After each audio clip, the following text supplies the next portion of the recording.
In the dying days of the communist period, the head of the Communist Party in Turkmenistan, Murat Niyazov, who subsequently became president, simply disbanded after the failure of the coup in August 1991. And the subsequent dissolution of the Soviet Union. He simply disbanded the Communist Party, and it broke up on a morning session and reconvened in the afternoon, and just really rebadged itself as the Democratic Party of Turkmenistan. And since then it's still the only legal political party in the country. So there's never been a period like there was, say, in Uzbekistan around that time, where there was some hint of pluralism, some opposition political parties were meeting. In Turkmenistan, really the political landscape has been very flat for nearly 2 decades. And one should remember also that the Turkmen voted by the highest margin of any of the Soviet republics to remain in the Soviet Union. It was very much a sort of political backwater with very low levels of nationalism. In some of the other Soviet republics, for example, even within the Communist Party structures, there was a nationalist caucus in Azerbaijan, for example, or the Baltic states, and in Russia itself. In the Turkmen case, there was never really a movement within the Communist Party or without for national independence. Very low levels of national identity, and this meant that there was no real vibrant political system, and what political activity there was based around things like ecology, environmental issues mainly.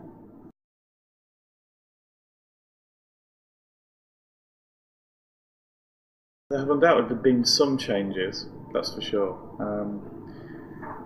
There've been, maybe they could be regarded as slightly cosmetic in some way. For example, in September 2008, there were some quite radical constitutional changes in that one of the chambers, which was a major decision-making body in the Turkmen political system, was completely abolished and replaced, or its powers divided between the judiciary, the presidency, and the parliament, which is going to be expanded in December 2008 with new elections. So that's a significant change. What hasn't changed is the fact that decision-making is very top-down, and that there's still no real political pluralism or democracy in the country.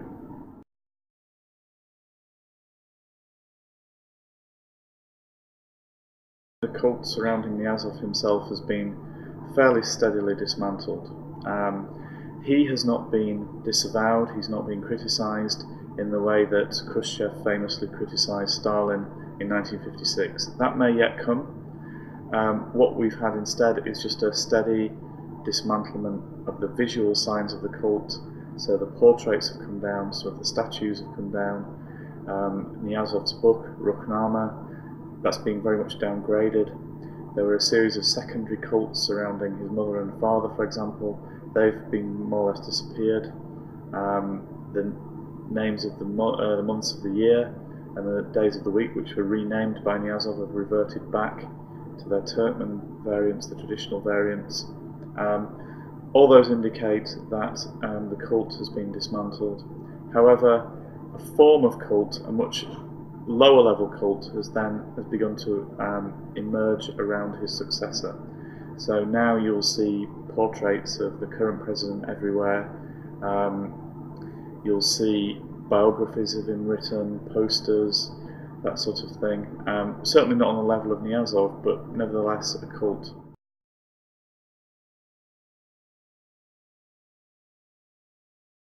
The Russian minority in Turkmenistan is actually lower than in other Soviet republics, such as Kyrgyzstan and Kazakhstan, where in Kazakhstan it was nearly approaching 50%. So in one sense it was less of a problem. Some ethnic Russians left the country. What the Turkmen government decided to do was offer dual citizenship. So if you were ethnically Russian, you could have both a Russian passport and a Turkmen passport.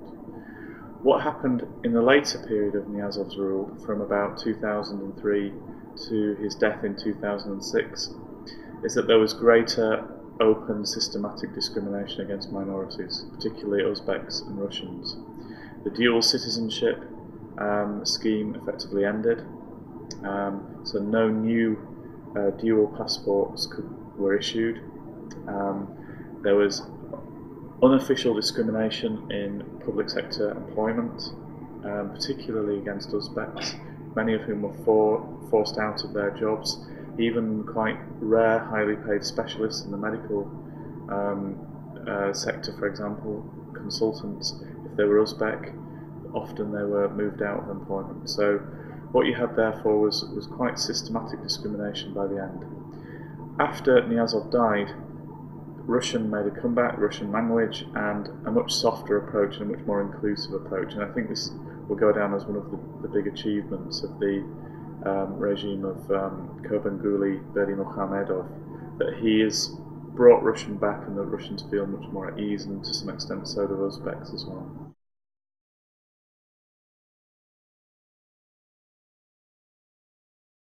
The resource with which Turkmenistan really functions as an economy is natural gas, which is exported, as you say, through Russia mainly, although there is a small pipeline which takes gas to Iran, which was built in 1997. But by far 90+% of the exported gas does go through Russia.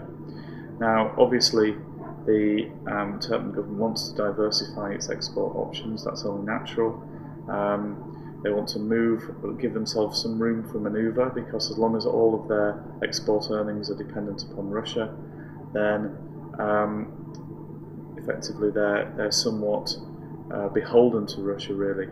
And it's only natural for them to seek alternative outlets, and the principal outlet really at the moment is a pipeline currently being constructed that will link up Turkmen gas fields to the east of the country to China, western China, and link up with eventually with the Chinese main gas junctions and network in China.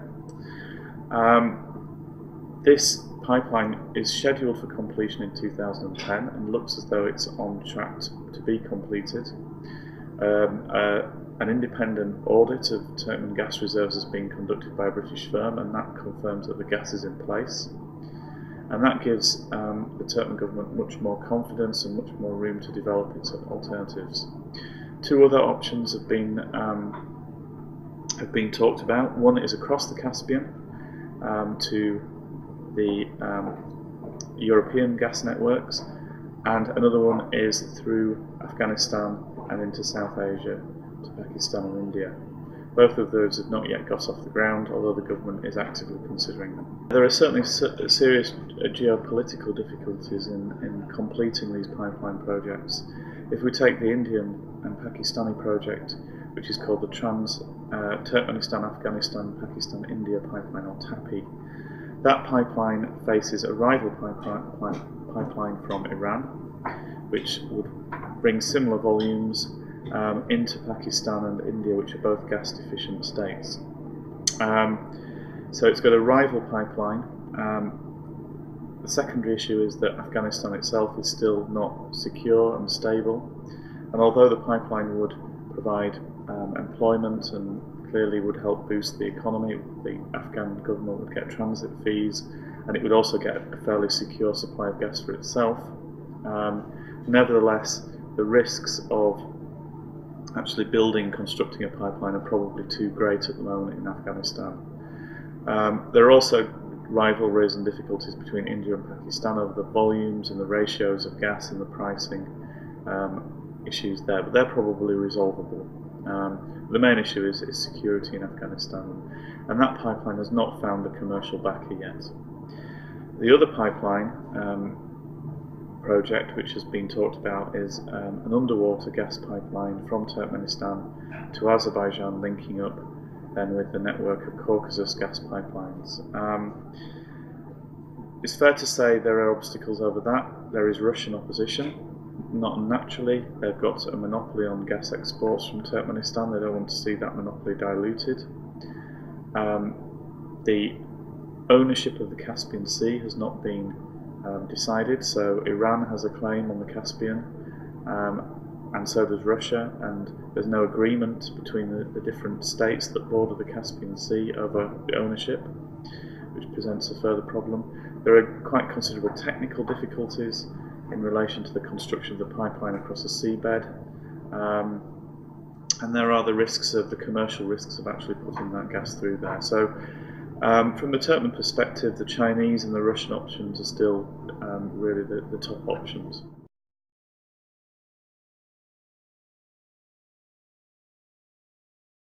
It's fair to say that clan identity is still in existence in Turkmenistan. It's probably weakened slightly from the pre-Soviet period, and certainly the Soviets at first did their best to eliminate clan identity and build up a sort of national Turkmen identity. But when that failed, what they fell back on was a policy of rotating power between different clans and balancing one against the other. Turkmenistan is divided into 5 regions, and these roughly conform to the areas of 5 different clans. And the dominant clan is the one in the southern part of the country, where Ashgabat is, and they are the Akhalteki clan, and they have traditionally held some of the senior posts in government. Niazov was from that clan, and his successors as well. And they, probably not naturally given that the capital is situated there, tend to hold many of the top posts. However, all the leaders have been mindful of the need to include members of other clans in the government, particularly those clans situated where there are reserves of oil and gas. And they're the Yomuts along the Caspian seaboard, and you often find Yomuts in fairly senior positions in the oil and gas apparatus.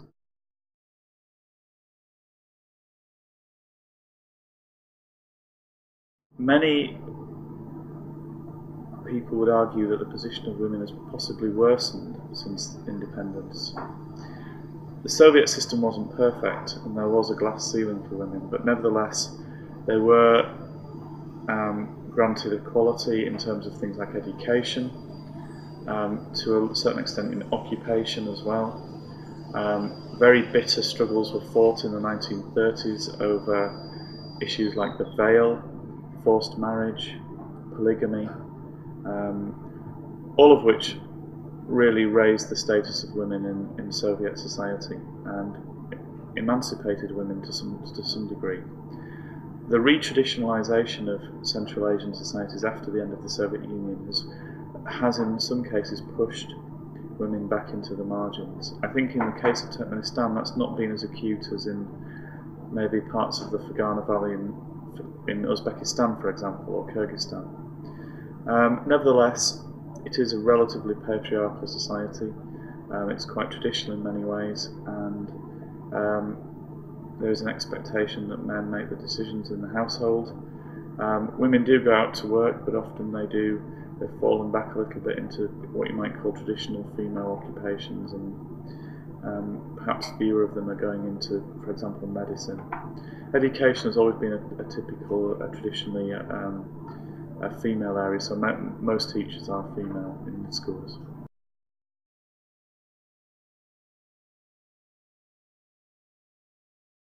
The granting of visas is fairly arbitrary, and often they are refused for foreign visitors for no real reason, and no explanation is given.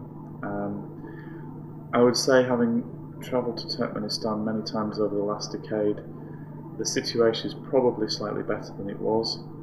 When foreigners are in Turkmenistan, the process of registration and surveillance is probably a little bit better than it was for visitors. However, those people who do go there have to be very careful that they don't go there under some other pretext, because the sponsoring individual or organisation who brings them into the country is effectively liable for their actions. And some journalists have been highly irresponsible. They've gone in on tourist visas and then made films and news reports, even for organisations such as the BBC, and then really not cared or taken enough consideration of the consequences for the people who sign their visa invitation, who will then get a visit probably from the security services and be held responsible for the actions of the journalists.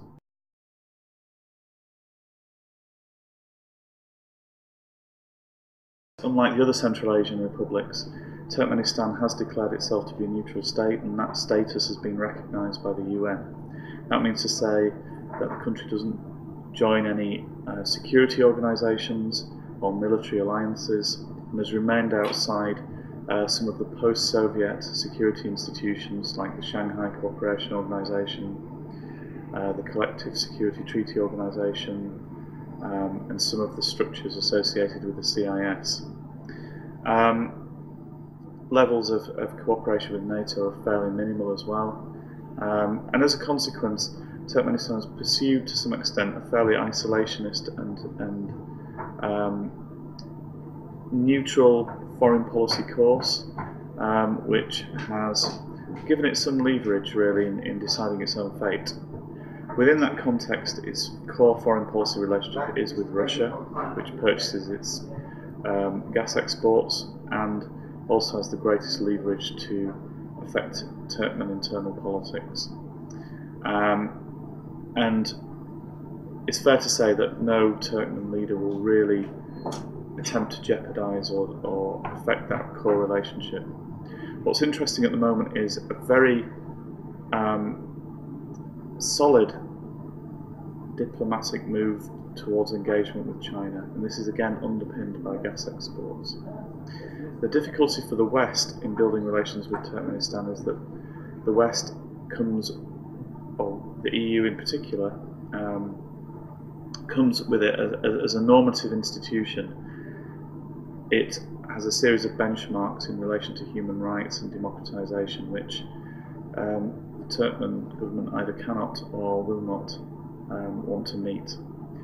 Therefore, as a commercial partner, Russia and China, which make no demands on the leadership to reform, are a much better place to actually exploit that relationship.